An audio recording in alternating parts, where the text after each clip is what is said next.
how did this cast get in? Yeah. Did you always have Rishi Kapoor in mind for the grandfather? Yes, and even though it's a dream cast, it never started like that. Okay. I think we heard a no from maybe 7 or 8 actors.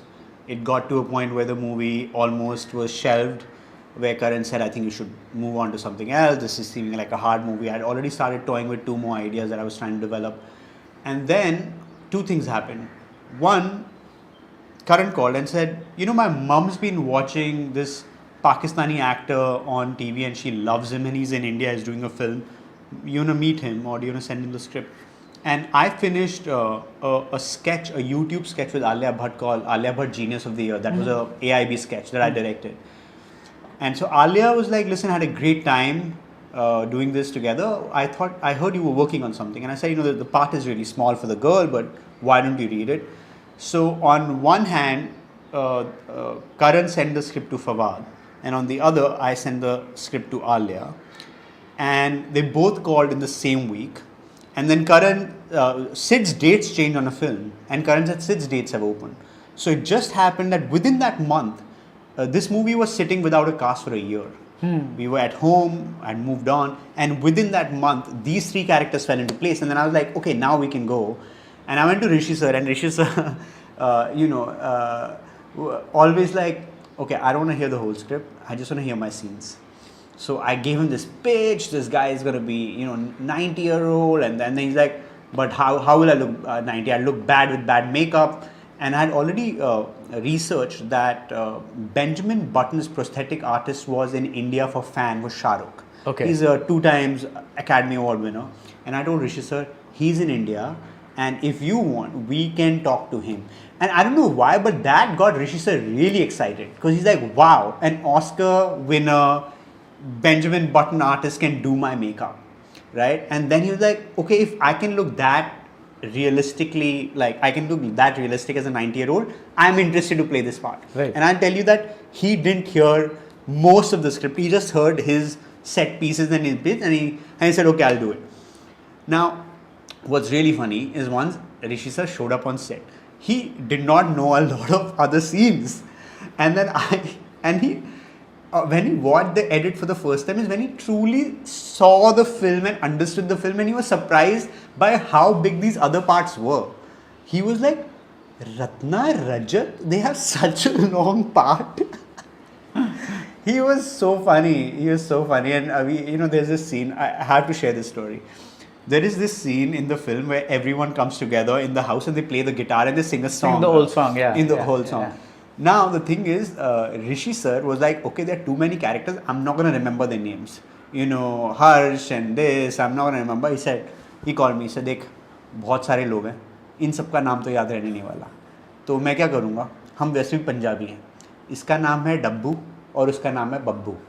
ठीक है? अब डब्बू बब्बू करके scene खत्म हो जाएगा.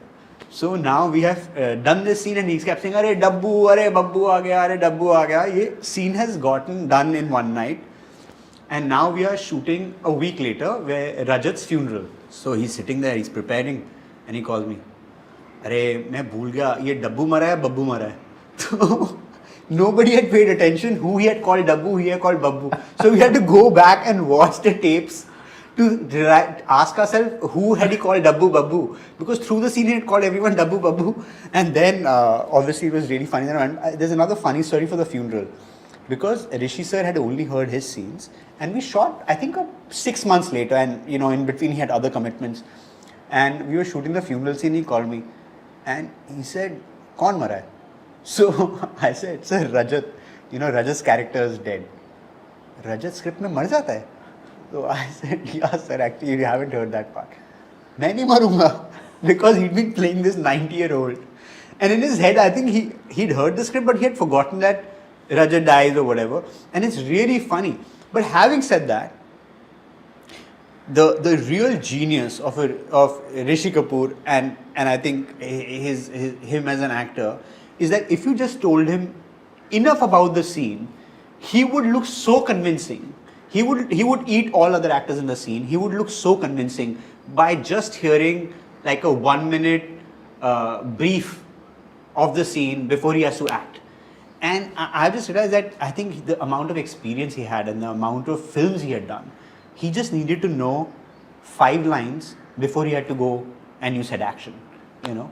And yeah, those are the stories that I've lived with, and I've laughed. These have become one of the most like memorable things from the film. And Rishi sir and I used to laugh a lot. Once he took me out for dinner after the film to celebrate, and we laughed on these stories. And he said, "Hey, but I have done so much. I've done so much." And he told me all other stories on different films of how he would just come and create magic out of nothing. It's it's just a gifted actor. But I also heard that you and he clashed a bit on sets. That was all not No, there. no, of course not. Of course, we clashed a lot. Okay. If there's one thing on Kapoor and Sons that everyone saw happening every day, it was Rishi sir coming to set and me getting really scared, because I was like, okay, now I don't know if I can convince him for what the scene is, because he'll go back and forth. The thing is, I'll tell you, the basic gap between Rishi sir and me was Rishi sir was coming from very traditional setup of master shot, mid shot, close up. My close up will have all my important lines. Yeah.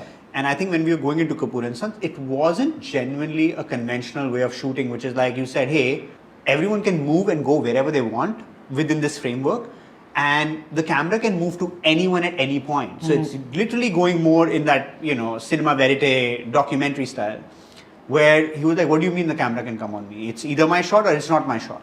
And I said, no, the idea is the camera is here, and if the cameraman felt, it would come onto you. And then he was like, I won't give a shot. And then I'm like, but why? Because he's like, I'm saving my performance for my close-up. So I don't want to exhaust myself in this shot. And I said, I don't know if I need the close-up, right? So we would go back and forth, and then I had to really start simplifying it a little bit. I'm like, okay, you know what?